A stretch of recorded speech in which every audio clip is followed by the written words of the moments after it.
Sabi ko earlier, talagang mas doble pa ang prayer ko kung ano-anong santo na lang na itawag ko. Tapos nung matagal-tagal na, very silent. Sabi ko, bakit very silent? Pagtingin ko, dalawa na lang kami sa linya namin. Wala na lahat yung mga lalaki doon. Tinitingnan ko, parang gusto kong maano-ano tanong ang itsura ng tirgas. Pero mamaya, yung bumabagsak na dyan sa sabay yung pag nakita ko na, nagaganyan ako, sabay-sabay. Ano ko na yung bumabagsak talaga sa may forehead ko. Sabi ko, ni-imagine, sabi ko, siguro duguan na ako, ganyan. Pero, ang wonder ko doon, natapos yung katitirgas, that was, I think, sabi ko, this is a miracle kasi wala ni isang, tilapsik man lang, wala akong sugat. I remember one old sister holding a rosary like this. And the soldiers would just pushed her aside and went over. So we started removing the barricades that were put by them, and then we went to Camp Aguinaldo. So paano na yan, Tito Jim? Nakapasok na yung mga Marines sa Camp Aguinaldo. Oo nga. Pero naging hulog pa rin ng langit ang pag-broadcast ng mga pangyayaring yun sa radyo. Bakit, Tito?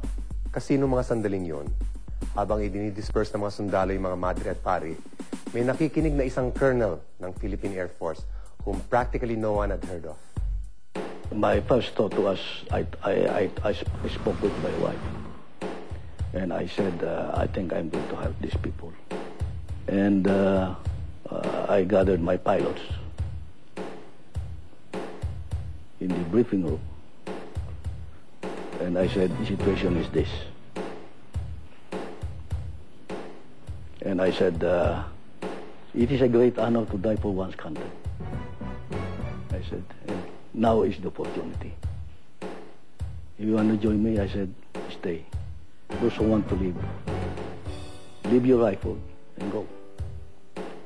To my surprise, these people came to me and admitted they were part of the coup. And I said, oh my goodness. We thought, eto na yung umpisa ng attack. No?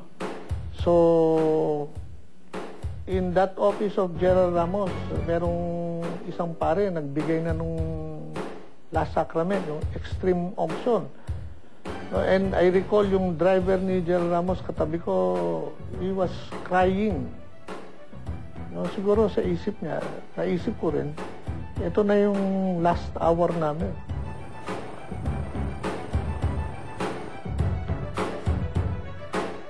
When we landed, I was met by a throng of newsmen. They were surprised that we landed. They were asking, the first thing they asked was, where did I come from? Because these newsmen were completely surprised.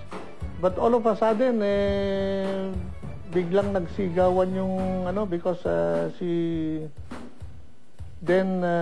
late Colonel Patalinghug came barging in and saying that bumaliktad na si Colonel Sotelo, and the Philippine Air Force helicopters are with us. And of course, when I went to see General Ramos and Secretary Enrile, I could see that they were quite relieved. Of course, General Ramos and Secretary Enrile never really know who I was, because I was just a very insignificant figure in the armed forces. I was just one of the colonels there. But of course, I was holding a key unit in the psychological warfare department. To have all of these, to have these helicopters on your side was a great advantage. Aside from the helicopters, the naval units under Captain Hardiniano also spoke up and said they were on the side of the rebels. At pagkatapos nga noon, sunod-sunod nang bumaliktad ang iba pang mga unit ng armed forces at pumanig na sa mga rebelde. Tito, gano'n na lamang siguro ang tuwa ng mga tao sa EDSA. Sobrang tuwa. Lalo na nang kumalat ang balita na umalis na raw sa Malacanang si Marcos at ang kanyang pamilya. got a long-distance telephone advice, no? Yes. That President Marcos or ex-President Marcos was seen in Andersen Air Force Base in Guam. And there is now a TV news on Guam that Marcos is in Guam. We were joyous and we were shouting and everybody was passing around food and hugging. Oh, there were a lot of hugs and people, you were talking to people that you did not know and they were like family to you. Ganon kadali? Well, not quite. It turned out, hindi pa pala oras ng pagdiriwang. Sa gitna ng nag-uumapaw na saya, marami ang nasyak nang biglang lumabas sa TV si Marcos. All I would like to ask is that the civilians stay in their houses because we have been... The Air Force is ready to mount an air attack. We request the civilians to leave the vicinity of Camp Kramet immediately, Mr. President. That's why I come here in your orders, so we can immediately strike them. We have to mobilize the helicopters that they got. We have 2 fighter planes flying now to strike at any time. So with your order, sir, my order is plead that all not civilians to leave the area. attack. No, you hold on. You're not to attack. Sir, we are left with no option but to... Marami ang hindi naniwala sa dramang ito ni na Marcos at Ver. Sa totoo lang, na mga sandaling yun, handa na mga tropa ni Marcos na nakapasok sa Camp Aguinaldo na bombahin ang Camp Crame.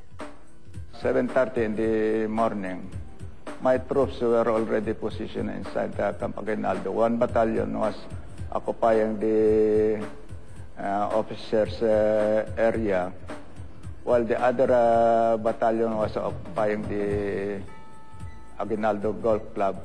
And our machine guns and mortars were already in place.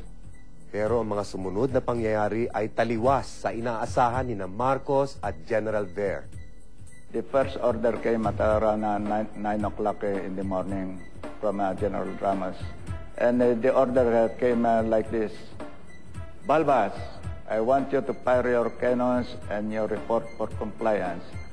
I did not say no, I said yes, sir. But in my mind, it was always there that I should disobey unlawful order. So was trying to find out a way by which I could get out of that tight situation. So I told him that I'm still positioning my cannons, my mortars, and the troops, although they'd been positioned long time ago. The second order came in again after around 10 to 15 minutes. He told me, which came in like this: Balbas, have you already complied with my order? I told him that I'm